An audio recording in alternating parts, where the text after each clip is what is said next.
Bonjour, bonjour. On est le 29 mars. Ça fait maintenant une quinzaine de jours où on doit, entre guillemets, subir le confinement et assurer la continuité pédagogique. Donc, je fais une petite vidéo aujourd'hui pour m'adresser principalement à mes élèves et partager quelques idées, quelques ressentiments. Et j'espère que j'aurai un petit peu de retour. On doit assurer la continuité pédagogique, donc nous en tant que prof, mais vous surtout en tant qu'élève, vous devez continuer à avancer dans vos apprentissages. C'est pas parce qu'on est confiné à la maison que vous ne devez pas avancer, donc c'est super important de bien garder ça en tête. Donc vous devez continuer à travailler, vous devez continuer à avancer, vous devez grandir, vous avez obligation de grandir et de prendre la maturité et de travailler de manière autonome. Je discute beaucoup avec mes collègues, on fait au mieux. On est comme vous, on fait au mieux, on est présent pour nos élèves et avec les outils et la force qu'on a aussi, hein. Donc voilà, donc il faut garder cette force et ce courage. Il est très important également de garder un rythme de travail et des habitudes. Donc voilà, se forcer à travailler un petit peu tous les jours. Si la charge de travail est trop lourde, bon, tant pis, il faut sélectionner un petit peu, en faire un peu moins. Par contre, voilà, ce qui est vraiment, vraiment important, c'est de conserver ce rythme et ces habitudes de travail et travailler un petit peu tous les jours. Donc ça, c'est une première idée que je voulais partager avec vous. Au niveau des supports, alors encore une fois, en tant que prof, on fait au mieux, on essaye de créer nos supports, on n'est pas formé à ça, on improvise, on est sur le terrain, on fait du live, comme cette vidéo, c'est du live, hein, donc toutes les vidéos que j'ai déjà faites et que je pense continuer, elles sont en live. J'ai pas vraiment le matériel pour, je fais au mieux avec le matériel que j'ai. Je ne suis pas capable de retraiter mes vidéos derrière et de faire des montages. Donc toutes les vidéos, c'est comme en classe, c'est du live. Et si jamais le prof de maths il bug, c'est tout. C'est pas volontaire, je me reprends et on continue. Donc je reviens à ces histoires de support. Au niveau des supports, il y a de grandes chances que vous soyez noyé.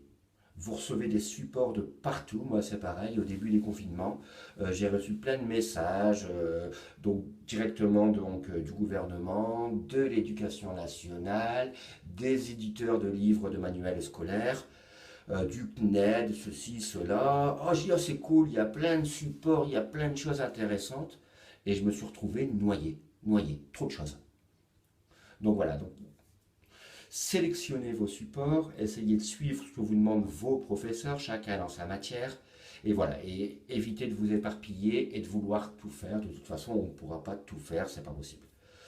En ce qui concerne mes supports à moi, j'essaye d'être au plus simple, de sélectionner au mieux. J'essaye de vous fournir des petites vidéos. Bon, encore une fois, on fait au mieux. Donc voilà le petit message que je voulais passer au niveau des supports. Faites attention également au niveau des sources. Au niveau de vos informations, on en parle beaucoup, ils en parlent beaucoup à la télé et à la radio. Faites attention, hein, de où viennent les sources de vos informations.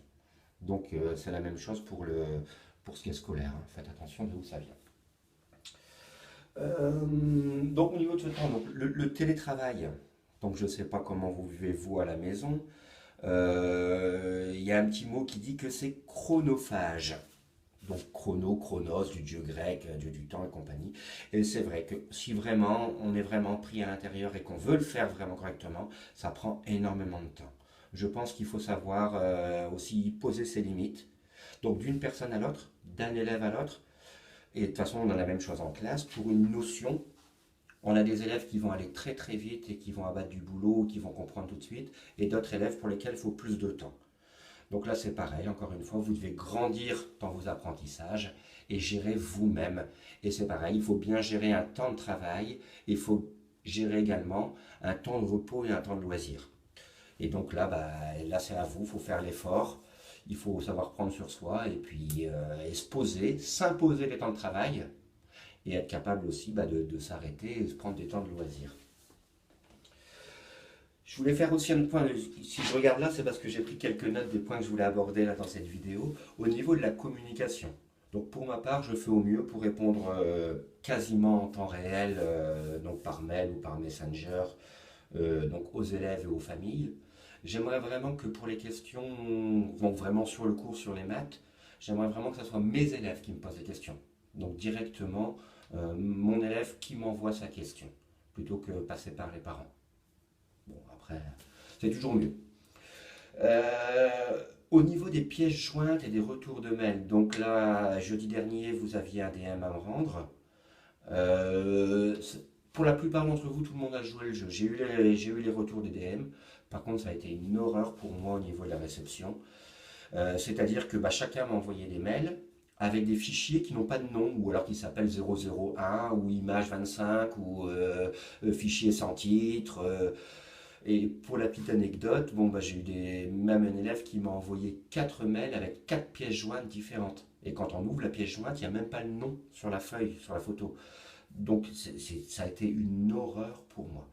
Donc s'il vous plaît, faites l'effort de nommer vos fichiers.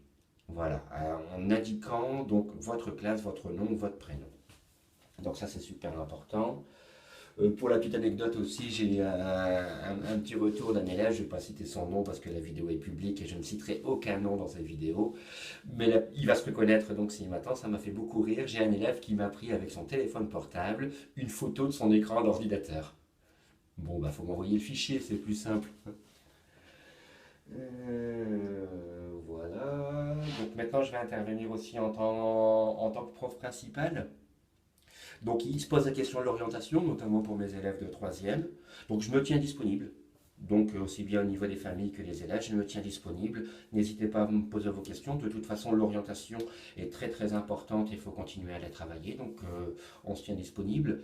Pour les autres élèves, bah, n'hésitez pas à contacter directement votre prof principal si vous avez des questions ou tout simplement si vous souhaitez un entretien avec lui pour parler de l'orientation voilà, de votre enfant ou toi de ton orientation en tant qu'élève. Donc n'hésitez pas, contactez votre prof principal, on se tient à dispo. Au niveau des cours et des supports, ouais, je reviens un petit peu en arrière. Euh, pour ceux qui aiment bien travailler avec la vidéo, qui comprennent mieux avec la vidéo plutôt qu'un support, on va dire manuscrit ou dactylographié sur un document PDF ou sur une image. Pour ceux qui aiment la vidéo, je sais que moi je connais un YouTuber au niveau des maths, un YouTuber où j'aime beaucoup ses vidéos, il reprend tout le programme du collège et qui s'appelle Yvan Monca. Je vais vous le noter. Je n'avais pas disparu, hein, c'est juste aux sorties du champ de la vidéo. Hein. Et donc, je vais vous noter. Yvon, avec un N, Monca.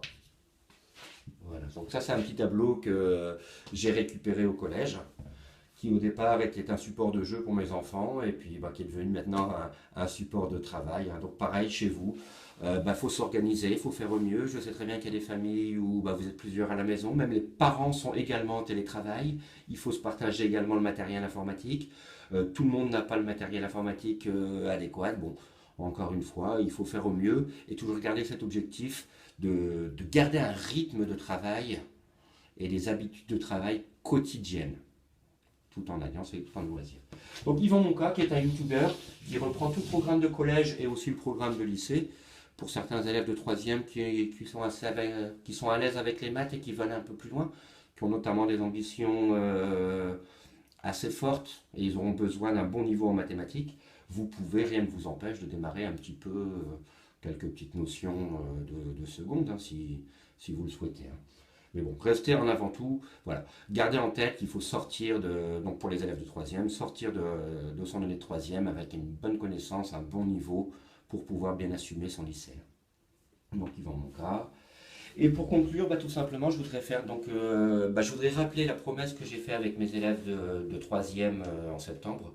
Donc, j'ai promis à mes élèves de 3e que je serai avec eux, quelles que soient les situations, et que jusqu'à fin juin, et que je les accompagnerai physiquement jusqu'à la porte de l'entrée de la salle d'examen. Donc voilà, je remets cette promesse ici sur la vidéo. Donc je serai là physiquement avec mes élèves de 3e et jusqu'à la porte de la salle d'examen. Je vous remercie et puis je vous souhaite tous un bon courage et puis surtout faites le nécessaire pour garder le sourire, c'est important. Au plaisir.